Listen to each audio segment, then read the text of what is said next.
Hello, myself Deepti Rangnani, Associate Professor Chemistry, SPC Government College, Ajmer.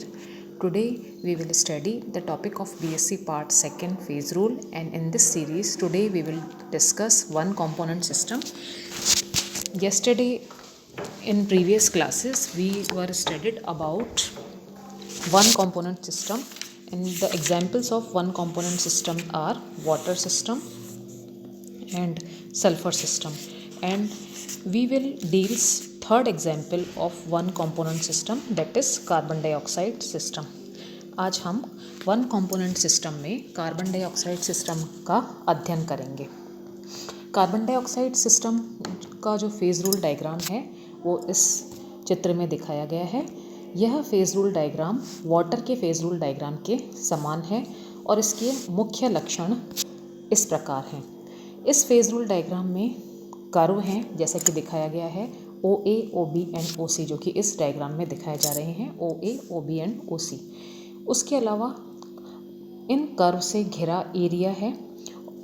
जो curve हैं वो मोनोवेरिएंट system को प्रदर्शित करते हैं और जो कर्व से जुड़ा हुआ जो घिरा हुआ एरिया है वो बाईवेरिएंट सिस्टम को प्रदर्शित करता है. तीसरा, इसमें एक ट्रिपल पॉइंट है जो कि दिख रहा है, ओ है, और यह ओ जो बिंदु है वो फिक्स है और ये नॉन वेरिएंट सिस्टम को प्रदर्शित करता है. अब हम वन बाय वन इनके कर्व्स की, इनके एरियाज़ की और ट्रिपल पॉइंट की स्टडी करेंगे. सबसे पहले हम पढ़ते हैं कर्व ओ ए, जैसा कि चित्र में दिखाया गया है. कर्व ओ ए जो है ये कार्बन डाइऑक्साइड का ऊर्ध्वपातन वक्र या सब्लिवेशन कर्व कह सकते हैं, क्योंकि इसमें सॉलिड फेज़ और जो गैस फेज़ है कार्बन डाइऑक्साइड की वो साम्यावस्था में रहती है, जैसा कि दिखाया गया है. Carbon dioxide solid is equilibrium with carbon dioxide gas. चूँकि ये दो प्रावस्थाएं हैं इसलिए number of phases equal to इसमें 2 हैं. ये हम एक घटक सिस्टम पढ़ रहे हैं इसलिए C इज इक्वल्स टू 1 होगा. और प्रावस्था नियम या phase rule equation F is equals to C minus P plus 2 में अगर हम C का मान 1, P का मान 2 सब्सटीट्यूट करते हैं तो डिग्री ऑफ फ्रीडम इसमें 1 प्राप्त होती है. डिग्री ऑफ फ्रीडम 1 है, इसका मतलब सिस्टम मोनोवेरिएंट है. इसका मतलब इस कर्व पर किसी भी पॉइंट को बताने के लिए केवल एक वेरिएबल पर्याप्त है. अगर हम प्रेशर बता रहे हैं तो टेम्परेचर अपने आप आ जाएगा और टेम्परेचर बताते हैं तो प्रेशर अपने आप मिल जाता है. तो इसी तरह से हम कर्व ओ बी की स्टडी करते हैं. दूसरा कर्व है कर्व ओ बी, वक्र ओ बी. इस कर्व पर जैसा कि चित्र में दिखाया गया है, कार्बन डाइऑक्साइड लिक्विड और कार्बन डाइऑक्साइड गैस आपस में साम्यावस्था में रहती है, इसलिए इस कर्व को वाष्प दाब वक्र या वेपर प्रेशर कर्व कह सकते हैं. इस वक्र पर जो सिस्टम है वो अगेन मोनोवेरिएंट होगा. क्यों? क्योंकि इसमें कार्बन डाइऑक्साइड की 2 फेजेस हैं और चूँकि ये वन कंपोनेंट सिस्टम है, अगेन F में C minus P plus 2 equation में F की वैल्यू 1 प्राप्त हो रही है. अतः किसी भी पॉइंट को इस कर्व पर डिफाइन करने के लिए केवल एक ही वेरिएबल पर्याप्त है. एक वेरिएबल का मान ज्ञात होने पर दूसरे वेरिएबल का मान ऑटोमेटिक ज्ञात हो जाता है कर्व के द्वारा. तीसरा है कर्व OC, जैसे कि इसमें दिखाया गया है.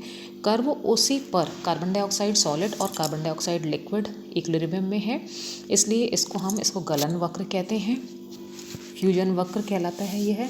यह वक्र भी एक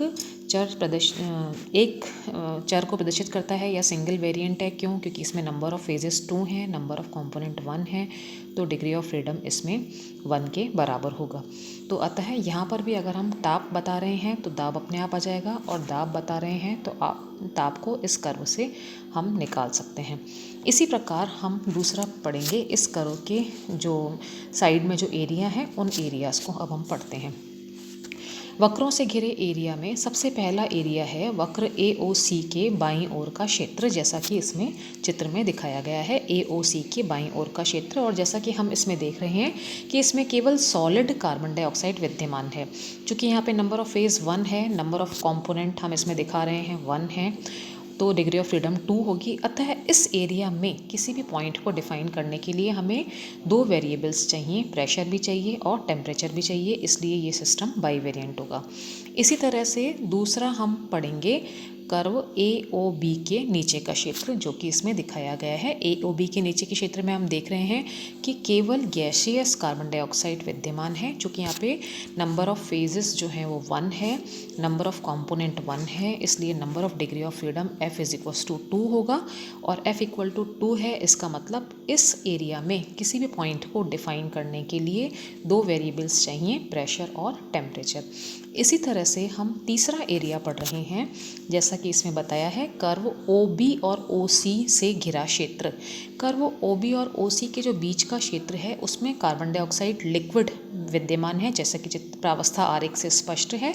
इसमें एक ही फेज़ है, अतः इसमें भी डिग्री ऑफ फ्रीडम जो है 2 होंगी, क्योंकि नंबर ऑफ फेजेस यहाँ पर 1 है, नंबर ऑफ कंपोनेंट 1 है, तो degree of freedom F = C - 2 P + 2 में 2 प्राप्त होगी।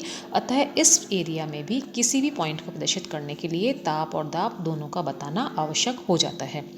अब हम इन तीनों कर्व से जो जहाँ पर मिलते हैं उस पॉइंट को, जैसे कि चित्र में दिखाया गया है, OA कर्व है, OB कर्व है और OC कर्व है, ये तीनों एक पॉइंट में मिलते हैं जिसे कि हम ट्रिपल पॉइंट कहते हैं, और इसको चित्र में O से प्रदर्शित किया गया है। इस ट्रिपल पॉइंट पर तीनों प्रावस्थाएं साम्य में हैं, जैसा कि दिखाया गया है लास्ट इक्वेशन में। कार्बन डाइऑक्साइड सॉलिड भी है, कार्बन डाइऑक्साइड लिक्विड भी है और कार्बन डाइऑक्साइड गैस भी है। तो चूँकि यहाँ पर नंबर ऑफ फेजेस 3 हैं, नंबर ऑफ कॉम्पोनेंट हमें पता है, हम 1 कॉम्पोनेंट सिस्टम पढ़ रहे हैं तो 1 है, number of degree of freedom यहाँ पर हो जाएगी C - P + 2 के द्वारा F = 0। F = 0 का मतलब यह है कि यह सिस्टम नॉन वेरिएंट होगा। इसका अर्थ है कि यह साम्य निश्चित ताप और निश्चित दाब पर अस्तित्व में रह सकता है, और इसका निश्चित ताप है -56.6 डिग्री सेंटीग्रेड और निश्चित दाब है 5.11 एटमॉस्फेयर। तो ये नॉन वेरिएंट सिस्टम है, ट्रिपल पॉइंट है। अब एक वायुमंडल दाब पर कार्बन डाइऑक्साइड का आचरण क्या है, या behaviour of carbon dioxide eight 1 atmospheric pressure क्या है। इस चित्र से स्पष्ट है कि कार्बन डाइऑक्साइड तंत्र में जो ट्रिपल पॉइंट है वो एक वायुमंडल के ऊपर स्थित है, क्योंकि हम जो कार्बन डाइऑक्साइड का जो ट्रिपल पॉइंट का जो प्रेशर बता रहे हैं वो बता रहे हैं 5.11 वायुमंडल, अतः यह ट्रिपल पॉइंट से ये जो 1 वायुमंडल एटमॉस्फेरिक प्रेशर है उससे ऊपर है। तो अतः जब कार्बन डाइऑक्साइड को गर्म करते हैं तो यह सीधे ही कार्बन डाइऑक्साइड गैस में परिवर्तित होती है।